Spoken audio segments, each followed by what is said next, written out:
नमस्कार। Hindi dictation YouTube channel पर आप सभी का स्वागत है।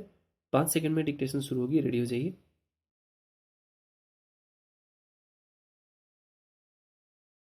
नकली दवाओं के कारोबार को लेकर समय समय पर चिंता जताई जाती रही है। छापेमारी आदि के जरिए ऐसा करने वालों के खिलाफ कड़ी कार्रवाई के अभियान भी चलाए जाते हैं, मगर हकीकत यह है कि नकली दवाओं के उत्पादन और बिक्री हर साल कुछ बढ़ी हुई ही दर्ज होती है। इसमें न केवल दवा विक्रेता शामिल होते हैं, बल्कि चिकित्सक भी उनका साथ देते हैं। ऐसे अनेक उदाहरण मौजूद हैं कि चिकित्सक कमीशन के लोभ में मरीजों को महंगी जांच और नकली दवाएं लिखते हैं।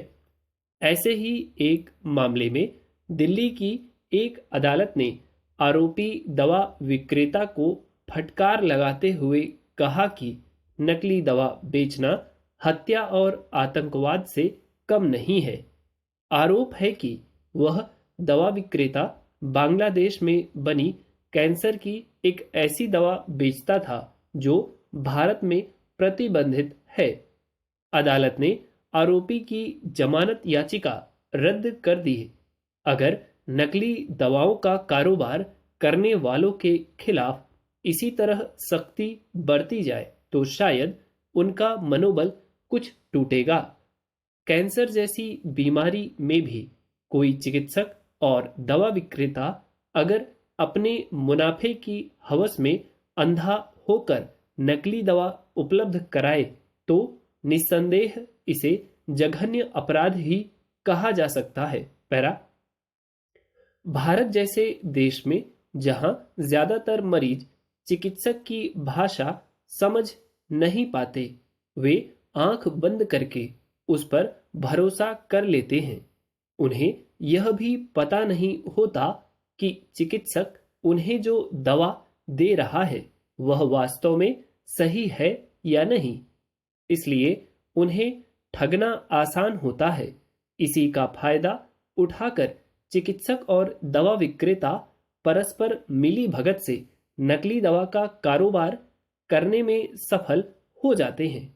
कई दवा विक्रेताओं में तो यहाँ तक ढिठाई बैठी हुई है कि चिकित्सक जो दवा लिखता है, मरीज को वह न देकर उसी से मिलते जुलते तत्वों से बनी दूसरी दवाई दे देते हैं।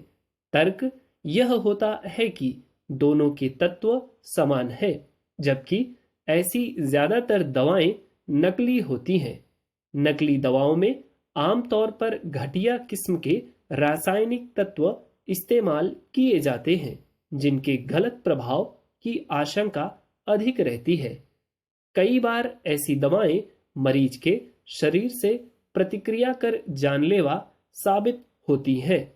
शर्मनाक है कि इस जोखिम से वाकिफ होते हुए भी चिकित्सक और दवा विक्रेता संवेदन शून्य होकर मरीज की सेहत की परवाह किए बगैर अपने मुनाफे को प्राथमिकता देते हैं। पैरा नकली दवाओं के कारोबार के फलने फूलने की बड़ी वजह दवाओं के गुणवत्ता नियंत्रण और बिक्री पर नजर रखने वाले सरकारी तंत्र की शिथिलता है। यूं हर इलाके में स्वास्थ्य अधिकारी तैनात होते हैं जो दवा कारोबार पर नजर रखते हैं। नकली दवा के कारोबार पर अंकुश लगाने की जिम्मेदारी उन्हीं की होती है, मगर वे खुद भी ऐसे कारोबारियों से साठगांठ किए देखे जाते हैं। हमारे देश में यह कारोबार इतने बड़े पैमाने पर और खुल्लम खुल्ला होता है कि लगभग सबकी जानकारी में रहता है।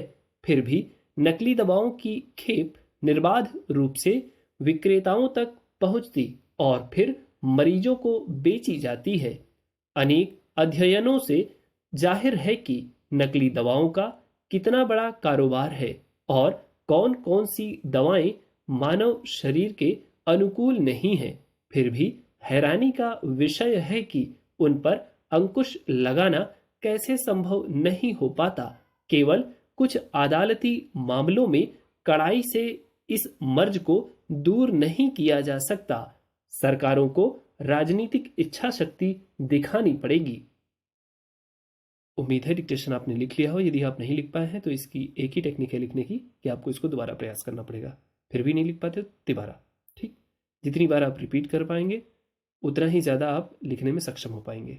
That's all. Thank you.